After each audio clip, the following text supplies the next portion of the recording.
We are the Best Schools Debate Mate team, and we use Oracy all the time.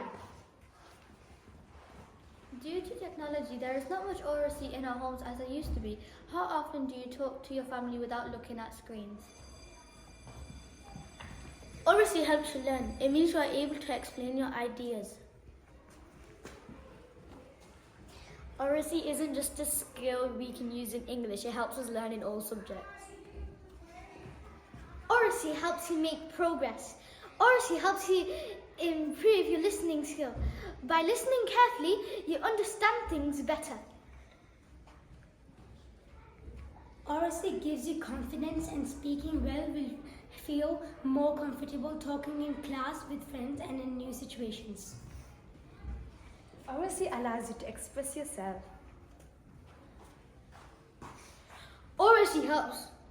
Oracy helps to solve problems, including when working with a partner as part of a team. Oracy is a good skill to have in society. Oracy can help you make friends. Oracy skills are needed in all jobs, and it is a skill that some boss say are lacking in the workplace. So in summary, oracy is a key skill that helps children in school and beyond throughout life. Oracy